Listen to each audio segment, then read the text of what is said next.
Amen. Good morning again, everyone. So today's Christmas Sunday. It's one of the most festive Sundays of the year. I've got my fancy tie on. I see a couple fancy sweaters out there. So we look forward to this week. We look forward to seeing hopefully many of you at our Christmas Eve service on Tuesday, 7 o'clock right here. This week and on Christmas Eve, we are reflecting on the great Advent themes, not only of those for the candles that we've lit, but also the themes of light and darkness. And we are doing so by asking the question, and it's a question we all know the answer to, but we want to explore it further, by asking the question, what is offered through Christ? What is offered through Christ? It's a simple enough question. And within our church bubble, we all feel the answer is pretty clear. Christ offers a means of grace, an opportunity for transformation, and a way to God's presence here in the world. Christ offers us hope and peace and joy and love, and is indicated by our title, Christ offers light in the darkness. But in the context of our worship series this month, in the context of interfaith relations, that question gets a little harder to answer, a little more complex. When we are speaking to faithful members of fellow faith traditions and trying to improve dialogues between these traditions, what should be our answer to this question? What does Christ have to offer all of us? Now, we understand Christ as the Son of God, of course. It's a part of our Christian faith, and my guess is that most other faith traditions are familiar with that part of our theology as well. So for a lot of us, this answer has to do with our ideas of evangelism, of our ideas of salvation, and of our ideas of forgiveness through the crucifixion.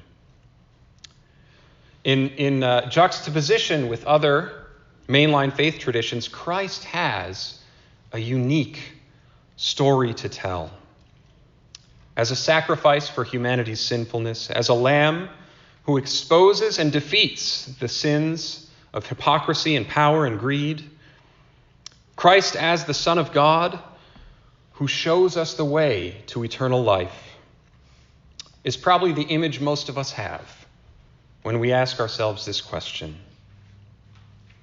And this answer is what most of us will have learned in Sunday school and in Bible study as we were growing up in the church. And this would have been the answer, and still is for most of us.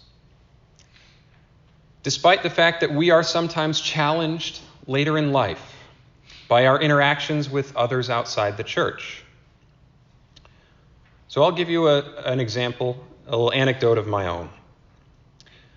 When I was a sophomore in high school, still trying to find ways to fit in, still very young and fairly shy, and I'm still pretty young, I guess, still fresh in my adolescent Christian education, a couple years removed from my confirmation. I was taking a drama class with about 20 other theater nerds from Mount Pleasant, Michigan, and one day we were all working together in the scene shop, and I don't remember how, but the topic of religion came up. And it remains one of the stronger memories and most significant moments of my Christian upbringing. I was listening in as two upper-class students had an exchange about the Christian church. The exchange centered around the idea of salvation and whether non-Christians could be forgiven and earn God's presence the way Christians felt they had done. These upper-class students seemed to think that all Christians believed that all non-Christians were doomed to punishment or eternal torment if they did not practice Christianity. As the pastor's kid, I eventually got roped into this conversation. It was mostly voluntary on my part because I felt compelled as a Christian youth to participate in this exchange. And it was also kind of fun to feel like I had some wisdom to contribute to these older theater students in their discussion. I remember being pushed on the ideas of salvation and judgment, on Christian exclusivity, and on the binary conception of heaven and hell as a model for the afterlife. Again, the others seemed to think that all Christians believed in a doctrine of damnation for most and reunion with God for only a select few. As I began to push back, I made the case that not all Christians believed that way. And it was the first time I started to think about what I believed in this area. My heart has always told me that we are all beloved children of God. That while sin is a reality we must all live with, and while there are and have been irreversible evils committed in this world, God's presence is still found within each of us. And our quality of life in this world, or our salvation to eternal life, depends on our recognizing that presence in ourselves and in others. For us Christians, the way to do that is first to see God in the person of Jesus Christ, and to bear witness to his conquering of sin, and to live by his example. My heart tells me that the world's other faith traditions are dutifully pursuing the same journey. My experience tells me this as well. While we were in Boston, I had a chance to visit several other places of worship around the city as part of a world religions course. We visited a Sikh temple in Cambridge. We visited a Jewish temple and synagogue in the city of Brookline. We visited an Islamic community center and mosque on the south side of Boston. And we visited a Buddhist meditation center not far from our campus. There was a bit of culture shock on a couple of these visits. But in every place, we found the same thing. We found ordinary people expressing themselves spiritually through faith and inviting God's presence into their lives by service and prayer and witness. I understand why it's difficult to engage in this conversation for so many of us. I understand why we often get backed into our own corners and compare religious traditions. It's because we want to feel that our journeys matter. We want to feel affirmed in our place in creation, in our cultures, in our traditions, and most importantly for us, in our belief in Jesus Christ as the incarnate presence of God in this world. We want to know that God is with us and that our path is the path of the faithful. When I say that in my heart I believe most faithful people in this world are embarking upon a similar spiritual journey, that all are seeking after the presence of God, it might make it sound like I don't think the means of the journey matter, or that the faith tradition we choose or were raised in doesn't matter. It might make it sound like that. But the truth is precisely the opposite. I'll give you another anecdote before I wrap up with my final thoughts today. There's a scene in one of my favorite TV shows. It's the old political drama from last decade, The West Wing. And there's a character in the show named Will Bailey. He's played by actor Joshua Malina.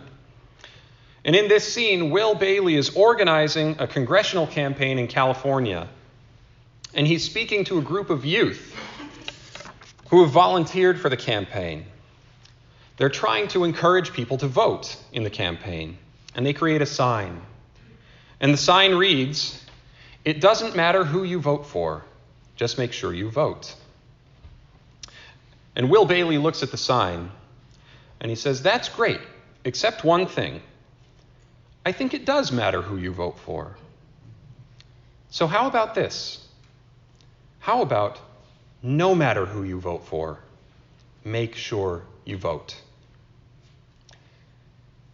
I think this is a helpful way to think about our faith traditions. To say that our choice of faith tradition doesn't matter because we are all seeking after God's presence would be to water down the powerful cultural heritages and spiritual insights that each has to offer. To say that it doesn't matter would be to dismiss our upbringing in the church or the inherent sense of family that so many of us have learned from it. And most importantly, to say that it doesn't matter would be to dismiss the lives and teachings of the world's greatest religious prophets. And in our case, to dismiss the significance of Christ's birth, life, and death on the cross. It absolutely matters that we are here this morning to celebrate the gift of love that is offered through the birth of the Christ child. It absolutely matters that this child will grow up to become one of the most influential spirit persons in history, and that God's presence in him will be revealed to millions and millions of people across the world. It absolutely matters that this child will grow up to expose the sins and powers of his time and of all times by his death on the cross. And it matters most of all that through him we know that we are all connected to a loving and forgiving God. That by faithful discipleship in the name of his gospel, we will know the eternal life that is offered to us all. Accepting Jesus into our lives matters more than it ever has before. Inviting love and grace and compassion into our lives matters more than it ever has before. This is what all these faith traditions at their best have to offer. And this is what Christ has to offer us. Christ is how we understand God's loving presence in the world. Christ is how we learn a better way. Christ is how we are saved, and he is the light in our darkness. Thanks be to God.